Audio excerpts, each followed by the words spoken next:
ನಮಸ್ತೆ to all, welcome to Rekha Kadar's channel. ನನ್ನ last video 5 tricks to make your child to do homework. ಈ ವಿಡಿಯೋನ ತುಂಬ ಜನ ಸಬ್ಸ್ಕ್ರೈಬ್ ಆಗಿದ್ದೀರಾ, ಲೈಕ್ ಮಾಡಿದ್ದೀರಾ, ಶೇರ್ ಮಾಡಿದ್ದೀರಾ. ತುಂಬ ಖುಷಿ ಆಯಿತು ನಿಮ್ಮ ಸಪೋರ್ಟಿಗೋಸ್ಕರ. ಇವತ್ತಿನ ವಿಡಿಯೋನಲ್ಲಿ say bye to exam tension. Exams ಅಂದರೆ ಯಾರಿಗೆ ಟೆನ್ಷನ್ ಇರಲ್ಲ ರೀ? ಎಷ್ಟೇ ದೊಡ್ಡವರಾದರೂ ಕೂಡ ನಮಗೆ ಎಕ್ಸಾಮ್ಸ್ ಅಂದರೆ ಭಯನೇ ಇರುತ್ತೆ, ಹೌದಾ? ಆ ಭಯನ ನಾವು ಓವರ್ಕಮ್ ಮಾಡೋದು ಹೇಗೆ ಅಂತ ಇವತ್ತಿನ ವಿಡಿಯೋನಲ್ಲಿ ತಿಳಿಸ್ಕೊಡ್ತೀನಿ. ಈಗೆಲ್ಲ ನಿಮ್ಗೆ ಗೊತ್ತಿರೋ ಹಾಗೆ ಬೋರ್ಡ್ ಎಕ್ಸಾಮ್ಸ್ ಬರುತ್ತೆ, ಹೌದಾ? ಈ ಬೋರ್ಡ್ ಎಕ್ಸಾಮ್ಸ್ಗೆ ಎಲ್ಲ ಮಕ್ಕಳು ಹಾಫ್ ಆ್ಯಂಡ್ ಹಾಫ್ ಪ್ರಿಪ್ರೇಷನ್ ಆಗಿರ್ತಾರೆ. ಈಗ ಪ್ರಿಪ್ರೇಟರಿ ಎಕ್ಸಾಮ್ಸ್ ಅಂತೆ ಬರುತ್ತೆ, ಸೀರೀಸ್ ಎಕ್ಸಾಮ್ಸ್ ಅಂತೆ ಬರುತ್ತೆ 10th ಅವ್ರಿಗೆ. ಸೊ ಆ ಎಕ್ಸಾಮ್ಸಿಗೋಸ್ಕರ ಹೆಂಗೆ ಪ್ರಿಪೇರ್ ಆಗಬೇಕು? ಪ್ರಿಪ್ರೇಟರಿ ಸೀರೀಸ್ ಚೆನ್ನಾಗಾದರೆ ಬೋರ್ಡ್ ಎಕ್ಸಾಮ್ಸ್ ಅವ್ರು ಚೆನ್ನಾಗಿ ಕೊಡೋಕ್ಕಾಗತ್ತೆ. ಸೊ ಹಾಫ್ ಆ್ಯಂಡ್ ಹಾಫ್ ಪ್ರಿಪ್ರೇಷನಲ್ಲೂ ಕೂಡ ನಾನು ಹೆಂಗೆ ಸ್ಮಾರ್ಟಾಗಿ ವರ್ಕ್ ಮಾಡಬೇಕಂತ ಹೇಳ್ಕೊಡ್ತೀನಿ ಇವತ್ತು. ಸೊ ಫಸ್ಟ್ ಸ್ಟೆಪ್ ಏನಂದರೆ ಸ್ಟಡಿ ಸ್ಮಾರ್ಟ್. ಸ್ಟಡಿ ಸ್ಮಾರ್ಟ್ ಅಂದರೆ ಯಾವ ಥರ? ಇವಾಗ ಒಂದು 3, 4, 5 ವರ್ಷದ ಕ್ವಶನ್ ಪೇಪರ್ಸ್ನ ಕಲೆಕ್ಟ್ ಮಾಡಿ. ಹಳೇದೆಲ್ಲ 5 ವರ್ಷದ ಕ್ವಶನ್ ಪೇಪರ್ಸಲ್ಲಿ ರಿಪೀಟೆಡ್ ಕ್ವಶನ್ಸ್ ಅಂತ ಇರುತ್ತೆ. ಯಾವುದೇ ನೀವು ಉತ್ತರದಲ್ಲಿ ತೊಗೊಂಡ್ರು, ಫಿಲ್ ಇನ್ ದ ಬ್ಲ್ಯಾಂಕ್ಸ್ ತೊಗೊಳ್ಳಿ, ಇಲ್ಲ MCQs ತೊಗೊಳ್ಳಿ, ಕ್ವಶನ್ ಆನ್ಸರ್ಸ್ ತೊಗೊಳ್ಳಿ, ಲಾಂಗ್ ಆನ್ಸರ್ಸ್ ತೊಗೊಳ್ಳಿ, ಅದರೆಲ್ಲ ನಿಮಗೆ ರಿಪೀಟೆಡ್ ಕ್ವಶನ್ಸೇ ಕೊಟ್ಟಿರ್ತಾರೆ ನಿಮಗೆ, ಹೌದಾ? ಅದನ್ನು ನೀವೇನು ಮಾಡಬೇಕಂದ್ರೆ ಒಂದು ಕಡೆ ನೋಟ್ ಡೌನ್ ಮಾಡಿಕೊಂಡು ಅದನ್ನೇ ನೀವು ಸ್ಟಡಿ ಮಾಡ್ತಾ ಹೋದರೆ ಸೊ 50% ಆಫ್ ದ ಸಿಲೆಬಸ್ ನೀವು ಅಲ್ಲಿ ಕಂಪ್ಲೀಟ್ ಮಾಡ್ದಂಗೆ ಆಗುತ್ತೆ. ಇನ್ನು 50% ಏನು ಮಾಡಬೇಕು? ನಿಮ್ಗೆ ಟೈಮ್ ಮಿಕ್ಕಿದ್ರಷ್ಟೇ ನೀವು ಅದನ್ನು ಓದೋಕ್ಕೆ ಸ್ಟಾರ್ಟ್ ಮಾಡಿ. ಇಲ್ಲ ಟೈಮ್ ಇಲ್ಲ ಅಂದರೆ ಇದೇನು 50% ಕ್ಯಾರಿ ಓವರ್ ಮಾಡಿರ್ತೀರಲ್ಲ, ಇದೇನು ಇಂಪಾರ್ಟೆಂಟ್ ಇರುತ್ತಲ್ಲ, ಇದನ್ನೇ ಓದ್ಕೊಳ್ಳಿ ನೀವು. ಆಮೇಲೆ ಡೈಲಿ ರಿವಿಷನ್ ಇರಬೇಕು ನಿಮಗೆ. ಇವತ್ತು ಓದಿದೆ, ಆಯ್ತು ಬಿಡು ನೆನಪಿರುತ್ತೆ, ಬಿಟ್ಟೆ ನಾನು, ಹಂಗೆ ಮಾಡಿದರೆ ಆಗಲ್ಲ. ಇವತ್ತು ಓದಿರೋದು ನಾಳೆನೂ ಓದ್ತಾ ಹೋದರೆ ನಿಮಗೆ ಮೆಮೊರೈಸ್ ಫುಲ್ ನಿಮ್ಗೆ ಏನಾಗುತ್ತೆ ಅಂದರೆ ಸ್ಟಿಕ್ ಆನ್ ಆಗುತ್ತೆ ಮೆಮೊರಿಯಲ್ಲಿ.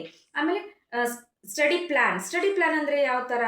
ಬೆಳಗ್ಗೆ ಏಳಬೇಕು, ಓದ್ಕೋಬೇಕು. ಬೆಳಗ್ಗೆ ಅಂದರೆ ನೀವು 6 ಗಂಟೆ 7 ಗಂಟೆಗೆ ಎದ್ದು ಓದೋದಲ್ಲ, ಒಂದು 4 o'clock ಹಂಗೆ ಎದ್ದೇಳಬೇಕು. ಆವಾಗ ತುಂಬ ಎನ್ವಿರಾನ್ಮೆಂಟ್ ನೋಡಿ, ಸುತ್ತಮುತ್ತ ನಮಗೆಲ್ಲ ಶಾಂತವಾಗಿರುತ್ತೆ. ಅದನ್ನು ಅಮೃತಗಳಿಗೆ ಅಂತಂದು ಹೇಳ್ತಾರೆ. ಸೊ ಆ ಟೈಮಲ್ಲಿ ನೀವು ಓದಿದರೆ ನಮ್ಮ ತಲೆಗೆ ಬೇಗ ಹೋಗುತ್ತಂತೆ, ನಮ್ಮ ಮೈಂಡ್ ಬೇಗ ಗ್ರಾಸ್ ಮಾಡ್ಕೊಳತ್ತಂತೆ. ಸೊ ಆ ಟೈಮಲ್ಲಿ ನೀವು ಎದ್ದು ಓದ್ಕೋಬೇಕು. ಬೆಳಗ್ಗೆ ಓದಿ, ಸ್ಕೂಲಿಗೆ ಹೋಗಿ ಬನ್ನಿ, ಮತ್ತೆ ಸಾಯಂಕಾಲ ಓದ್ಕೊಳ್ಳಿ. ಯಾವ ಸಬ್ಜೆಕ್ಟ್ಸ್ ಹೆಂಗೆ ಇಟ್ಕೋಬೇಕು? ಬೆಳಗ್ಗೆ ಒಂದು ಸಬ್ಜೆಕ್ಟ್ ತೊಗೊಂಡ್ರೆ ಸಾಯಂಕಾಲ ಒಂದು ಸಬ್ಜೆಕ್ಟ್ ತೊಗೋಬೇಕು. ಇಡೀ ದಿನ ಒಂದೇ ಸಬ್ಜೆಕ್ಟ್ ತೊಗೊಳಕ್ಕೆ ಹೋಗ್ಬಿಡಿ ನೀವು. ಬೆಳಗ್ಗೆ ಮಾರ್ನಿಂಗ್ ಒಂದು ಸಬ್ಜೆಕ್ಟು, ಈವ್ನಿಂಗ್ ಒಂದು ಸಬ್ಜೆಕ್ಟು. ನೈಟ್ ಶಿಫ್ಟ್ ನಿಮ್ಗೆ 2 hours ವರ್ಕ್ ಮಾಡೋಕ್ಕಾಗತ್ತೆ, ಓದ್ಬೋದು ನಾನು ಅಂದರೆ ನೈಟ್ ಕೂಡ ಬೇರೆ ಸಬ್ಜೆಕ್ಟ್ ಇಟ್ಕೊಳ್ಳಿ. ಸೊ ಈ ಥರ ನೀವು ಹಿಂಗೆ ಹಾಕ್ಕೊಳ್ಳೋದ್ರಿಂದ ನಿಮಗೂ ಸ್ವಲ್ಪ ಚೇಂಜಸ್ ಆಗುತ್ತೆ. So that easily you can read out all the subjects. Start early. ಇನ್ನೂ ಕೂಡ ಕಾಲ ಮಿಂಚಿಲ್ಲ, ನಿಮ್ಗೆ ಇನ್ನೂ ಟೈಮ್ ಇದೆ. ಇನ್ನೂ 3 months ಇದೆ ಎಕ್ಸಾಮ್ಗೆ, 2.5-3 months ಇದೆ, ಹೌದಾ? ನೀವು ಇವಾಗಿಂದ ಓದೋಕ್ಕೆ ಸ್ಟಾರ್ಟ್ ಮಾಡಿದರೆ ನೀವು, ಸೊ ದಟ್ ನೀವು easily you can cover all your syllabus, ಹೌದಾ? Next, study in a similar environment.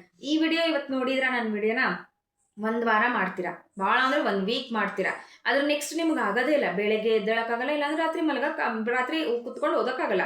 So ಈ ಥರ ನೀವು ಮಾಡಿದರೆ ನಿಮ್ಮ ಸ್ಟಡೀಸ್ ಕಂಪ್ಲೀಟ್ ಆಗಲ್ಲ, ನಿಮಗೆ ಆ ಟಾರ್ಗೆಟ್ ರೀಚ್ ಆಗೋಕ್ಕಾಗಲ್ಲ. ಸೊ ನೀವೇನು ಮಾಡಬೇಕು ಅಂದರೆ ಇದನ್ನು ನಿಮ್ದು ಎಕ್ಸಾಮ್ಸ್ ಮುಗಿಯೋ ತನಕ ನೆಕ್ಸ್ಟ್ ಟೈಮ್ ಫರ್ದರ್ ಸ್ಟಡೀಸ್ಗೂ ಕೂಡ ನೀವು ಅಡ್ಯಾಪ್ಟ್ ಮಾಡಿಕೊಂಡ್ರೆ ನಿಮ್ಮ ಫ್ಯೂಚರ್ಗೆ ಒಳ್ಳೆಯದು. ಸೊ ಇದನ್ನು ನೀವೇನಂದರೆ ರುಟೀನಾಗಿ ನೀವು ತೊಗೋತಾ ಹೋಗಬೇಕು. Next, second point, take regular breaks.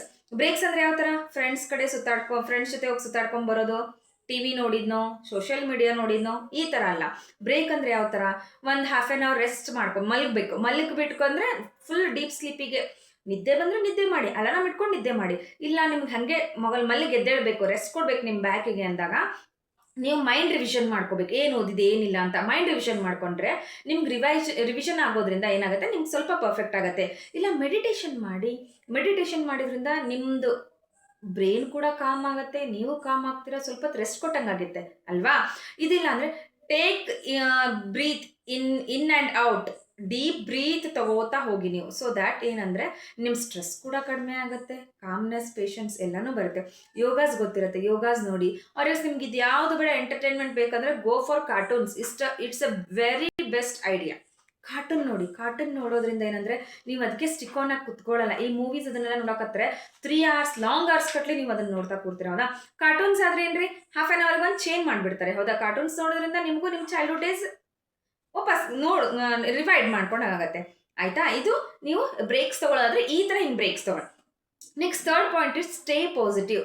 ಯಾರೇನೇ ನಿಮ್ಮ ಬಗ್ಗೆ ನೆಗೆಟಿವ್ ಆಗಿ ಮಾತಾಡಲಿರಿ, ನೀವು ಮಾತ್ರ ಯಾವಾಗಲೂ ಪಾಸಿಟಿವ್ ಆಗೇ ಇರಿ. ನೀವು ಒಂದ್ಸಲ ಏನಾದರೂ ನೆಗೆಟಿವಿಟಿ ರೂಟಲ್ಲಿ ಹೋದರೆ ನಿಮ್ಮ ಲೈಫ್ ಲಾಂಗ್ ಅದೇ ರೂಟಲ್ಲೇ ಹೋಗ್ತೀರಾ. Because you know what you are, you know what your strength is. ನೀವು ಗೊತ್ತು, ಬೇರೆಯವ್ರಿಗೆ ಗೊತ್ತಿಲ್ಲ, ಹೌದಾ? ನಿಮಗೆ ನಿಮ್ಮ ಶಕ್ತಿ ಏನಂತ ನಿಮಗೆ ಗೊತ್ತು, ಬೇರೆಯವ್ರಿಗೆ ಗೊತ್ತಿಲ್ಲ, ಹೌದಾ? ಸೊ ನಮ್ಮ ಶಕ್ತಿ ನಮಗೆ ಗೊತ್ತಿರುವಾಗ ಬೇರೆ ಯಾರೋ ಮಾತಾಡ್ತಾರಂದಾಗ ಯಾಕ್ರಿ ನೀವು ತಲೆ ಕೆಡಿಸ್ಕೋತೀರಾ, ಹೌದಾ? ನಿಮ್ದು ಶಕ್ತಿ ಏನಂತ ನಿಮ್ಗೆ ಗೊತ್ತಿರುವಾಗ ನೀವು ಅದನ್ನ ಸ್ಟಡಿ ಮಾಡಿ, ಪೂರ ಸ್ಟಡಿ ಮಾಡಿ ಈ ಎಕ್ಸಾಮ್ಸಲ್ಲಿ ಚೆನ್ನಾಗಿ ನೀವು ಪಾಸ್ ಆಗ್ಬೋದಲ್ವಾ? ಆಮೇಲೆ ಚಿಕ್ಕದು ಇವಾಗ ಸೀರೀಸ್ ಎಕ್ಸಾಮ್, ಪ್ರಿಪ್ರೇಟರಿ ಎಕ್ಸಾಮ್ ಅಂದಲ್ಲ, ಅದಕ್ಕೆ ನೀವು ಪ್ರಿಪೇರ್ ಆದರೆ ಪ್ರಿಪ್ರೇಟರಿಯಲ್ಲಿ ಸೀರೀಸಲ್ಲಿ ನಿಮಗೆ ಸೀರೀಸ್ 1, 2, 3 ಅಂತ ಈ ಥರ ಎಲ್ಲ ಇರುತ್ತಲ್ವಾ. ಸೊ ಈ ಎಕ್ಸಾಮ್ಸಲ್ಲಿ ನಿಮಗೆ ಚೆನ್ನಾಗಿ ಮಾರ್ಕ್ಸ್ ಬಂದರೆ ನೀವು ಖುಷಿ ಆಗ್ತೀರಾ, ಇನ್ನು ಇದಕ್ಕಿಂತ ಚೆನ್ನಾಗಿ ಬೆಟರ್ ಮಾಡಿ ತೋರಿಸ್ಬೇಕು ಅನ್ಸುತ್ತೆ ನಿಮ್ಗೆ. ಹೌದಾ? ಈ ಥರ ನೀವು ಈ ಸಣ್ಣ ಸಣ್ಣ ಎಕ್ಸಾಮ್ಸಲ್ಲಿ ನೀವು ಚೆನ್ನಾಗಿ ಮಾಡೋದ್ರಿಂದ ನಿಮಗೂ ಅಪ್ರಿಸಿಯೇಷನ್ನು ಕೂಡ ಬರುತ್ತೆ. ಹೌದಾ? ನಿಮ್ಗೆ ಏನೋ ಒಂಥರ ಒಳಗಿಂದನೇ ಖುಷಿ, ಹೇಳ್ಕೊಳಕ್ಕೆ ಆಗದೆ ಇದ್ರು. ಆಮೇಲೆ ಇನ್ನೊಂದೇನೆಂದರೆ ಪಾಸಿಟಿವಿಟಿ ಮೈಂಡಲ್ಲಿ ಅಷ್ಟೇ ಅಲ್ಲ, ನಿಮ್ಮ ಮಾತಲ್ಲೂ ಕೂಡ ಪಾಸಿಟಿವಿಟಿ ಇರಬೇಕು. ಯಾರಾದರೂ ನಿಮಗೆ ನಿನ್ನ ಕಡೆಯಿಂದ ಇದು ಆಗಲ್ಲ ಬಿಡು ಅಂತ ಹೇಳಿದ್ರೆ, I can do it, I will do it ಅಂತ ಹೇಳಬೇಕು. ನನ್ನ ಕಡೆಯಿಂದ ಆಗತ್ತೆ, ನಾನು ಮಾಡೇ ಮಾಡ್ತೀನಿ. ಏನು ಬೆಟ್ಸು, ಸ್ವಲ್ಪ ಏನೇ ಆಗಲಿ ಸ್ವಲ್ಪ ಚಾಲೆಂಜಿಂಗ್ ಆಗಿ ತಗೊಳ್ಳಿ. ಹಂಗೆ ಚಾಲೆಂಜ್ ಮಾಡಿಬಿಟ್ಟು ಏನೋ ಈಗ ಸುಮ್ಮನೆ ಕೂತೆ ಆ ಥರ ಅಲ್ಲ. ಚಾಲೆಂಜ್ನ ನೀವು ಅದನ್ನು ಮಾಡಿ ತೋರಿಸ್ಬೇಕು. ಯಾವ ಥರ, ಹೌದು ಬಿಡಪ್ಪ ಚಾಲೆಂಜ್ ಹಾಕಿದ್ರು ಮಾಡಿದ್ರು ಅಂತ ಹಂಗಿರಬೇಕು. ಸೊ ಏನೇ ಆಗಲಿ ಪಾಸಿಟಿವ್ ಟಾಕ್ ಇರಲಿ, ನನ್ನ ಕಡೆಯಿಂದ ನಾನು ಮಾಡ್ತೀನಿ ಅಂತ ಇರಲಿ, ಪಾಸಿಟಿವ್ ಮೆಂಟಾಲಿಟಿ ಇರಲಿ. ಏನೇ ಆದರೂ ನೀವು ಫೇಸ್ ಮಾಡೇ ಮಾಡ್ತೀರಿ. ಎಕ್ಸಾಮ್ಸ್ ಅನ್ನೋದು ಒಂದು ಪ್ರಾಬ್ಲಮ್ಮೇ ಅಲ್ವೇ ಅಲ್ಲ ಅದು. ಇದಕ್ಕಿಂತ ಬೆಟ್ಟದಂಗೆ ಪ್ರಾಬ್ಲಮ್ಸ್ ಬಂದರೂ ಕೂಡ ನೀವು ಎಲ್ಲನೂ ಫೇಸ್ ಮಾಡ್ತೀರಾ, ಪಾಸಿಟಿವಿಟಿ ನಿಮ್ಮ ಲೈಫಲ್ಲಿ ಇದ್ರೆ. Next, avoid comparison. The worst part of society is comparison. ಈ ನಮ್ಮ ಸಮಾಜದಲ್ಲಿ ಎಲ್ಲರೂ ಕಂಪೇರ್ ಮಾಡ್ತಾರೆ. ಒಂದು ಕೂತ್ರೆ ಕಂಪೇರ್ ಮಾಡ್ತಾರೆ, ನಿಂತ್ರೆ ಕಂಪೇರ್ ಮಾಡ್ತಾರೆ, ಬಿದ್ರು ಕಂಪೇರ್ ಮಾಡ್ತಾರೆ, ಎದ್ದು ನಿಂತರೂ ಕಂಪೇರ್ ಮಾಡ್ತಾರೆ. ಹೌದಾ? ಈ ಕಂಪ್ಯಾರಿಸನ್ ಎಲ್ಲದರಲ್ಲೂ ಇದೆ ಅಂದಾಗ ನಿಮ್ಮ ಸ್ಟಡೀಸಿಗೆ ನೀವು ಯಾಕೆ ಕಂಪ್ಯಾರಿಸನ್ ಮಾಡ್ಕೋತೀರಾ? ನಿಮ್ಮ ಎಬಿಲಿಟಿ ನಿಮ್ಗೇನಂತ ಗೊತ್ತಲ್ವಾ? ಸೊ ಯಾರೇನೇ ಕಂಪೇರ್ ಮಾಡಲಿ, ನಿಮ್ಮ ಫ್ರೆಂಡ್ಸ್ ಕಂಪೇರ್ ಮಾಡಲಿ, ನಿಮ್ಮ ರಿಲೇಟಿವ್ಸ್, ನಿಮ್ಮ ಫ್ಯಾಮಿಲಿ ಮೆಂಬರ್ಸು, ನಿಮ್ಮ ಪೇರೆಂಟ್ಸು, ನಿಮ್ಮ ಸಿಬ್ಲಿಂಗ್ಸ್, ಯಾರೇನೇ ಕಂಪ್ಯಾರಿಸನ್ ಮಾಡಲಿ, ನೀವು ಯಾವುದಕ್ಕೂ ತಲೆ ಕೆಡಿಸ್ಕೊಳಕ್ಕೆ ಹೋಗಬೇಡಿ. ಯಾಕೆ ಅಂದರೆ ಅವ್ರು ಹೆಂಗೆ ಓದ್ತಾರೆ ನಿಮಗೆ ಗೊತ್ತಿರತ್ತೆ, ನೀವು ಹೆಂಗೆ ಓದ್ತೀರ ನಿಮಗೆ ಗೊತ್ತಿರತ್ತೆ. ಪಕ್ಕದ ಮನೆ ಇರ್ತಂದು ನಿಮ್ಗೆ ಹೇಳಿದ್ರೆ ನಾನು ಮಾಡ್ತೇನಮ್ಮ, ಅವಳಷ್ಟು ಆಗದೆ ಇದ್ರೂ ಕೂಡ ನಾನು ಪಾಸ್ ಆಗ್ತೀನಿ. ನಿಮ್ಮಷ್ಟಕ್ಕೆ ನೀವು ಸೆಲ್ಫ್ ಡಿಫೆಂಡ್ ಮಾಡ್ಕೊಳ್ಳಿ. ನಾನು ಮಾಡ್ತೀನಿ. ಯಾರೋ ಏನೋ ಅಂದರು ಅಂತ ಅವ್ರು ಹಂಗೆ ಹೇಳಿದರು, ನನ್ನ ಕಡೆ ಆಗತ್ತೋ ಇಲ್ವೋ, ಈ ಥರ ಒಪಿನಿಯನ್ ಬೇಡವೇ ಬೇಡ. ಬಿಕಾಸ್ ಆಗಲ್ಲ ಅನ್ನೋದು ಒಂದ್ಸಲ ಬಂದರೆ ಆಗಲ್ಲ ಅನ್ನೋದೇ ನಮ್ಮ ತಲೆಯಲ್ಲಿ ಕೂತ್ಕೊಳ್ಳುತ್ತೆ. ಎಲ್ಲದಕ್ಕೂ ನೀವು ಆಗತ್ತೆ, ಐ ಕ್ಯಾನ್ ಅನ್ಕೋತ ಹೋಗಿ ಎಲ್ಲನೂ ಆಗತ್ತೆ. ಆಮೇಲೆ ಯಾರೋ ಏನೋ ಕಂಪ್ಯಾರಿಸನ್ ಮಾಡಿದ್ರು, ನಿಮ್ಗೆ ಹತ್ರದವ್ರ ಪೇರೆಂಟ್ಸೇ ಕಂಪ್ಯಾರಿಸನ್ ಮಾಡಿದ್ರು ಅಂದರೂ ಕೂಡ ನೀವು ತಲೆ ಕೆಡ್ಸ್ಕೊಳಕ್ಕೆ ಹೋಗಬೇಡಿ. ಗೊತ್ತಾಯ್ತಾ? ಯಾಕಂದರೆ ನಿಮ್ಮ ಆತ್ಮವಿಶ್ವಾಸ, ನಿಮ್ಮ ಕಾನ್ಫಿಡೆನ್ಸ್ ನಿಮಗಿರ್ಬೇಕು, ನಾನು ಇದನ್ನು ಮಾಡ್ತೀನಿ ಅಂತ. ನಿಮ್ಮ ಕಾನ್ಫಿಡೆನ್ಸ್ ಇದ್ದಾಗ ಕೂಡ ಏನೇ ಬಂದರೂ ಕೂಡ ನೀವೆಲ್ಲನೂ ಗೆದ್ಕೊಂಡ್ಬರ್ತೀರ.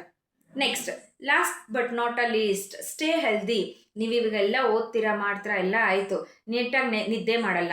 ಹೌದಾ? ಆಮೇಲೆ ನೀಟಾಗಿ ಊಟ ಮಾಡಲ್ಲ, ಓದಬೇಕನ್ನೋ ಟೆನ್ಷನಿಗೆ, ಸ್ಟ್ರೆಸ್ಸಿಗೆ. ಸೊ ಅದು ನಿಮಗೆ ಬ್ಯಾಕ್ಲಾಗ್ ಆಗಿ ಏನಾಗುತ್ತೆ, ನಿಮ್ಮ ಹೆಲ್ತ್ ಕೆಡಿಸ್ಕೋತಾ ಹೋಗುತ್ತೆ. ಎಕ್ಸಾಮ್ಸ್ ನಿಯರ್ ಇದ್ದಾಗ ಸ್ಟ್ರೆಸ್ ಆಗಿ ತಲೆನೋವು ಬರೋದು, ಟೆನ್ಷನ್ ಆಗೋದು, ಟಯರ್ಡ್ನೆಸ್ ಆಗೋದು, ಇಲ್ಲ ನಾಸಿನೆಸ್ ಆಗೋದು, ಈ ಥರದ್ದೆಲ್ಲ ಸ್ಟಾರ್ಟ್ ಆಗಿಬಿಡುತ್ತೆ. ಹೌದಾ? ಮಿನಿಮಮ್ ನೀವು ಈ ಓದೋದ್ರ ಜೊತೆಗೆ ಇದೇನು ರೆಗ್ಯುಲರ್ ಪ್ಲ್ಯಾನ್ ಇದೆಯಲ್ಲ, ಇದ್ರ ಜೊತೆಗೆ 6 hours ನೀವು ಮಲಗಬೇಕು. 1 breakfast and 2 meals is compulsory. ಇಷ್ಟು ನೀವು ಮಾಡ್ಕೋತಾ ಹೋದರೆ ನಮ್ಮ ಬ್ರೈನ್ಗೂ ರೆಸ್ಟ್ ಬೇಕಲ್ವಾ? ಎಷ್ಟಂತ ಕೆಲಸ ಮಾಡುತ್ತೆ. ಹೌದಾ ಇಲ್ವೋ? ಸೊ ನೀವು ಹೆಲ್ದಿ ಆಗಿದ್ದರೆ ಎಕ್ಸಾಮ್ಸ್ ಕೂಡ ನೀವು ಚೆನ್ನಾಗಿ ಮಾಡ್ಬೋದು. ಸೊ ಈ ಟಿಪ್ಸ್ನ ನೀವು ಫಾಲೋ ಮಾಡಿದರೆ ಎಕ್ಸಾಮ್ಸ್ನ ನೀವು ಈಸಿಯಾಗಿ ಕ್ರ್ಯಾಕ್ ಮಾಡ್ಬೋದು. ಇನ್ನೂ ಕಾಲ ಮಿಂಚಿಲ್ಲ, ಇನ್ನೂ ಟೈಮ್ ಇದೆ. ನೀವು ಚೆನ್ನಾಗಿ ಓದ್ಬಿಟ್ಟು ಎಕ್ಸಾಮ್ಸ್ನ ಕ್ಲಿಯರ್ ಮಾಡಿ, ಅಷ್ಟೇ ನನಗೆ ಬೇಕಾಗಿರೋದು. ಸೊ ಎಲ್ಲ ಅರ್ಥ ಆಯಿತು ಅನ್ಕೋತೀನಿ. ನೆಕ್ಸ್ಟ್ ಇದೇ ಥರದ್ದು ಏನಾದರೂ ಟಿಪ್ಸ್ ಬೇಕಂದರೆ ನನ್ನ ಕಮೆಂಟ್ ಬಾಕ್ಸಲ್ಲಿ ಕಮೆಂಟ್ ಮಾಡಿ, ನಾನು ಟಿಪ್ಸ್ ಕೊಡ್ತೀನಿ. Thank you.